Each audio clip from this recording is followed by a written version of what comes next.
Total non-stop action wrestling.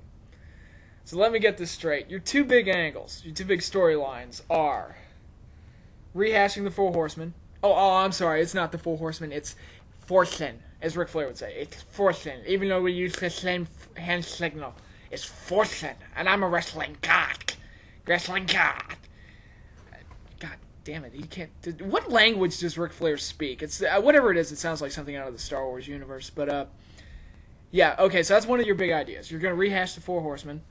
And your other big idea is rehashing ECW, even though WWE already rehashed it like 97 times, and it sucked almost every single time they did it, with the exception of the first reunion show.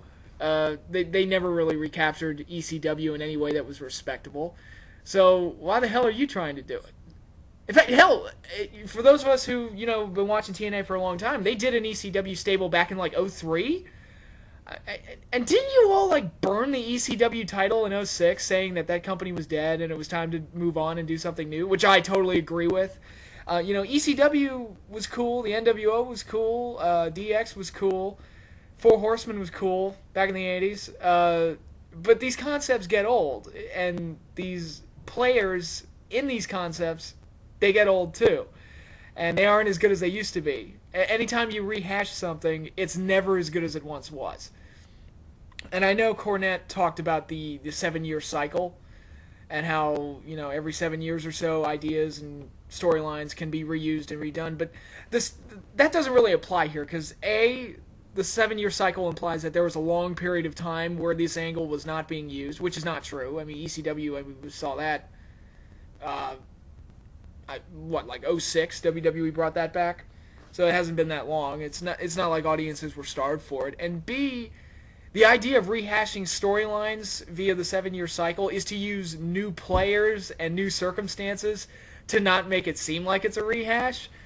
But no, you just keep bringing the same people back, same storylines, same ideas, same stables. Of course, because WWE owns the name. And believe me, that's why Fortune isn't called the Four Horsemen, because WWE owns the name. Yeah, and it's horrible. And WWE, another problem. What the hell is up with all these gimmick pay-per-views? You got a Money in the Bank pay-per-view tomorrow night.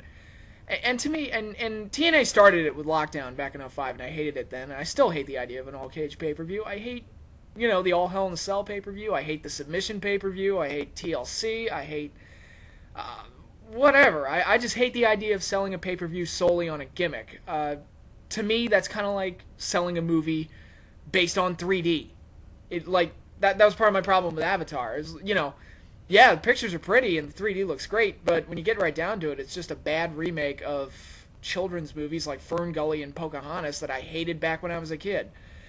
Yeah, but no, it's like wrestling pay-per-views now, especially in the WWE these days, last year or so, it's all about selling the pay-per-view on a gimmick rather than a storyline, and that needs to change, because, if I don't care about the storyline and I don't care about the characters involved in the storyline, trust me, I will never pay money just to see a John Cena match unless I'm absolutely certain he's going to get his ass kicked, because I hate John Cena's character. I don't like that character. I don't like anything about him. Don't want to watch him. Don't want to pay money to see him.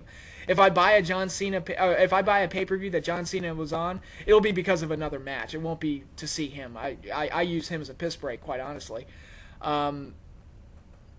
Yeah, and work on your storylines. You're the entertainment company. You're supposed to be writing primetime television on a weekly basis with storylines, characters, twists, turns, and all that jazz. And nothing good's going on right now. The Nexus storyline was kind of cool when it started, but that's cooled off. And TNA, they just keep going back to the '90s. And we're never going to escape the '90s. Just constantly rehashing, the Montreal Screwjob and the Evil Boss and God, what else? And the stables, NWO, DX, ECW, and it's never going to stop. It seems we're just going to keep going back to the '90s, and it's really getting troublesome because eventually we're going to get to a point where these stars from the '90s, even guys like Triple H and Undertaker, I'm getting sick of. Triple H especially, that guy wore out his welcome 5-6 years ago. And he's only gotten worse since then. But these guys, we've got to get to a point eventually where these guys can't come back. And what happens, I guess they'll have to come up with new ideas and make wrestling interesting again because, there's nothing to rip off from the 2000s.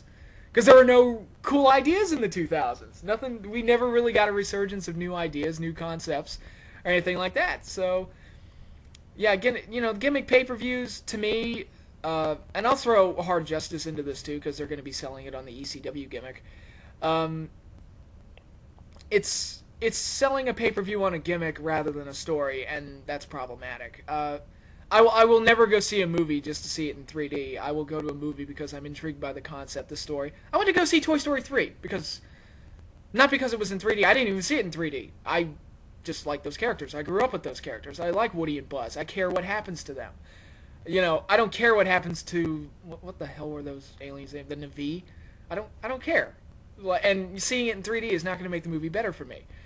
And I know Avatar was the most successful movie of all time, but it did so based on a gimmick. It was not the artistic merits, in my opinion. And I can say that for a lot of... I don't know what the buy rates are like. I don't know if WWE makes a lot of money off of these. I really don't know. I don't follow the numbers. But I would rather, they try to lure me in with strong storylines, strong feuds, matches that have some kind of significance, rather than just, lessening the importance of their gimmicks, because Hell in a Cell doesn't matter now. They ruined that. I mean, all three of those matches, oh god, added nothing to the legacy of Hell in a Cell, and they detracted from it. TNA, your steel cage matches don't matter. You do 100 of them a year, 9 of them on one pay-per-view, so who cares?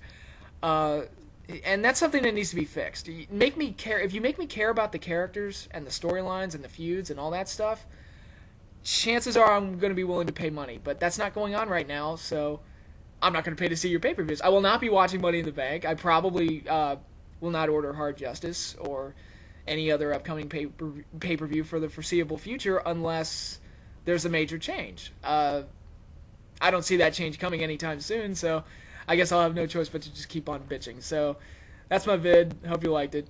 Bye.